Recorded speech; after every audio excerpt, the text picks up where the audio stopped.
Gold, trusted gold buyers. మీరు తాకట్టు పెట్టిన బంగారాన్ని విడిపించి ఈ రోజు ఉన్న మార్కెట్ ధరకు కొనబడను.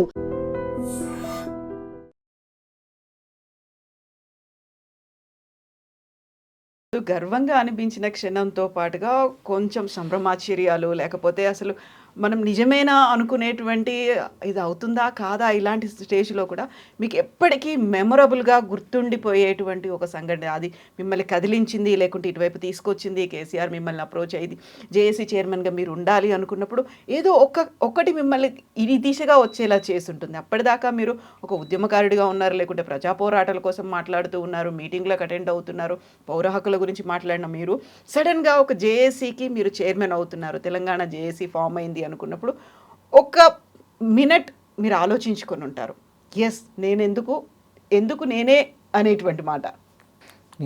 అప్పుడు ఎప్పటికే విద్యావంతుల వేదిక ఆధ్వర్యంలో చాలా కార్యక్రమాలు చేస్తున్నాం కదా, చేస్తున్నాం కాబట్టి ఆ కార్యక్రమాల్లో అప్పటికే ఇక తెలంగాణ కోసం పనిచేయాల్సిందే అనేది ఒక అభిప్రాయము.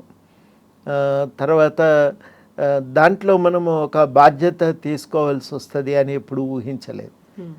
కానీ సడన్గా జేఏసీ చైర్మన్ అనేసరికి నేను మొట్టమొదటనైతే ఆ మీటింగ్కు కన్వీనర్ అనుకున్నా నేను.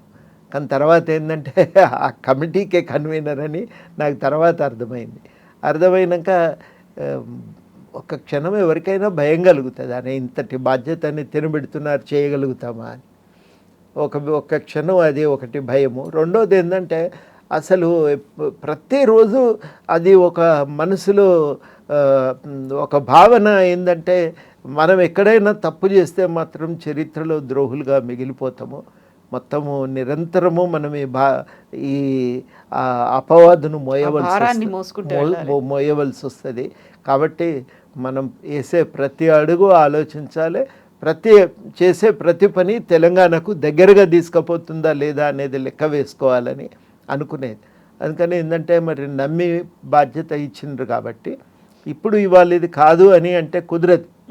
మనం ఇది సాధించటానికే ముందుకు నడవాలి, ఏం చేయవలసి వస్తే అవన్నీ చేద్దామని అప్పుడు అనుకొని మనసులో ఆ నిర్ణయం ప్రకారము ఈయనను కలుద్దాం, ఇక్కడ పోయి ప్రకటన చేద్దాం, ఈ గ్రూప్తో సమావేశం పెట్టుకుందాం అని అట్లా ఒక్కొక్కరితో దాని గురించి చర్చ చేసి మాట్లాడి, ఇక ఇంకొక ఆలోచన ఇంకొక పని గురించి మనసులో తలంపు కూడా ఉండేది కాదు.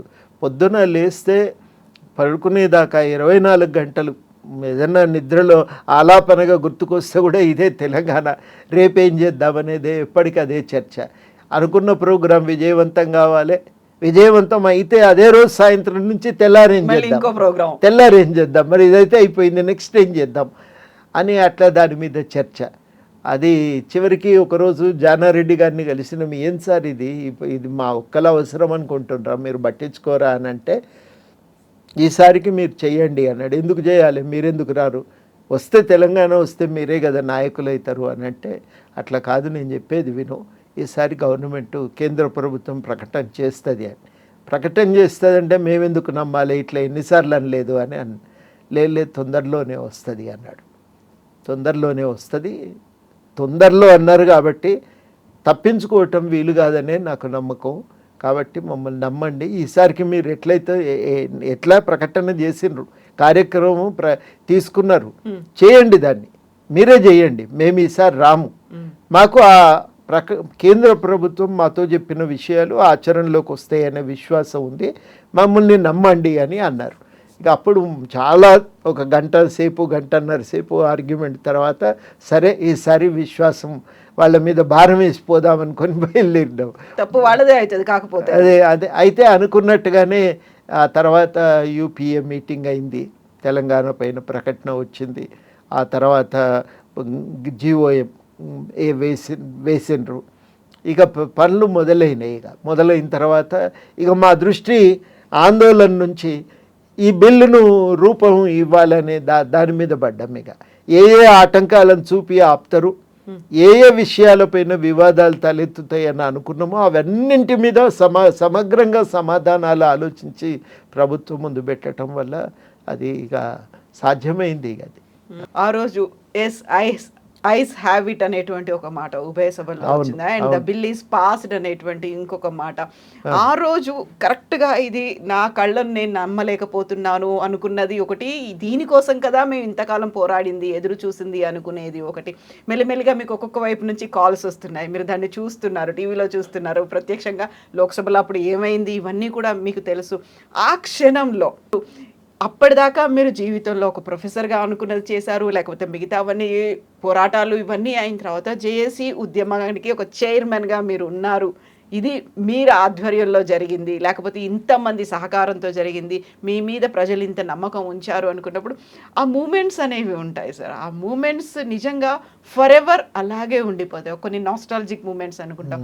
జీవితంలో నెక్స్ట్ టైం మళ్ళీ మనం ఏమైనా ఆలోచించాలి అనుకుంటే ఈ విజయం అనేది గుర్తొస్తుంది కదా. ఆ క్షణాన్ని ఇప్పుడు కనుక మీరు ఇలా ఆలోచిస్తూ ఉంటే, ఒక్కసారి ఆస్వాదించాలి అనుకుంటే ఏం గుర్తొస్తుంది సార్? ఆ రోజు నిజంగా కూడా రాజ్యసభ ముందు లోక్సభ ఏమవుతుందో అర్థం కాలేదు, ఎందుకంటే టీవీల్లో రాలేదు. రాకుండా మేము టెన్షన్తో అందరము అప్పుడు ఆంధ్ర భవన్, ఏపీ భవన్లో కూర్చున్నాం. ఏమవుతుందో తెలియదు మాకు. మధ్య మధ్యన ఎవరో మిత్రులు అక్కడ ఉన్న వాళ్ళు ఎంపీల పిఏలు ఫోన్ చేస్తే తెలిసిన విషయాలే, సభ జరుగుతున్నది అని చెప్పి పర్వాలేదు ఇక అనుకున్నాం, ఆగిపోలేదు అని. బిల్లు చర్చ జరుగుతుంది, పాస్ అవుతుంది అని ఒక విశ్వాసం. తర్వాత కేసీఆర్ గారు ఫోన్ చేసి మెసేజ్ పంపించారు వాళ్ళ పిఏల ద్వారా, బిల్లు పాస్ అయింది, ధైర్యంగా పాస్ అవుతున్నది, ధైర్యంగా ఉండమని. ఫస్ట్ కాసేపటికి బిల్లు పాస్ అయింది అని మళ్ళీ మెసేజ్. అప్పుడు కొంచెం ఊపిరి పీల్చుకున్నాం. ఇంకా మళ్ళీ రాజ్యసభలో ఆగకపోవచ్చును, ఎవరెవరు రాజ్యసభలో ఇబ్బంది పెడతారనుకున్నామో వాళ్ళతో మాట్లాడుకొని మీరు మళ్ళీ ఇబ్బంది పెట్టకండి ఈసారి కానివ్వండి అని అనుకున్నాక రాజ్యసభలో అలక ఒక పెద్ద ఆయన.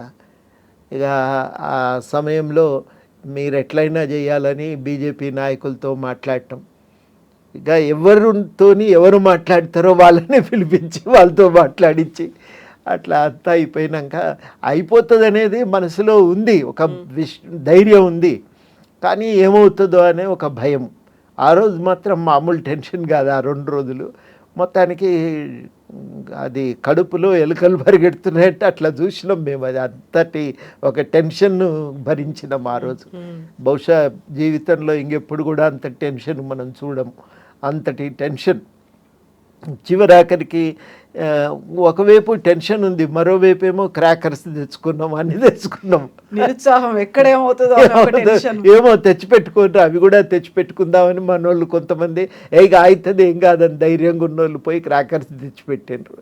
కాగానే ఇక ఒక్కటేసారి ఇది బిల్ ఈస్ పాస్డ్ అని ఇట్లా కొట్టంగానే ఇక అప్పుడు అందరు ఒకటేసారి లేచి క్రికెట్లో కదా ఆఖరి బంతి ఆఖరి అన్నట్టుగా సిక్సర్ కొట్టి పూర్తి చేస్తే ఎట్లా ఉంటుందో అట్లా ఒక్కటేసారి అందరు కూడా రూముల్లో నుంచి గట్టిగా అరిచి బయటకు వచ్చి ఇక అప్పుడు అదొక తృప్తి. ఇక అది ఒక పండగ, బహుశా ఇంకా ఆ మూమెంట్ మళ్ళీ జీవితంలో అట్లాంటి క్షణాలు మళ్ళీ వస్తాయని నేనైతే అనుకోవటం లేదు.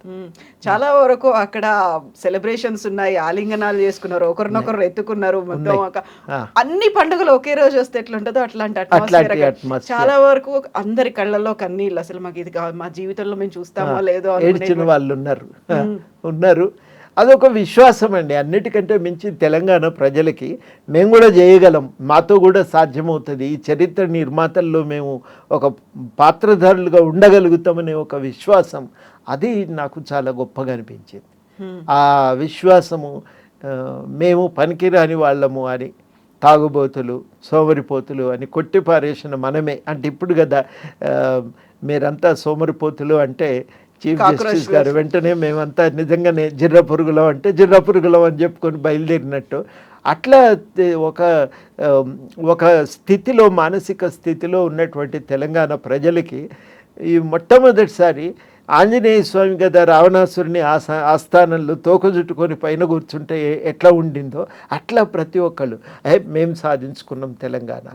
ఆ భావన నాకు చాలా సంతోషం అనిపించింది.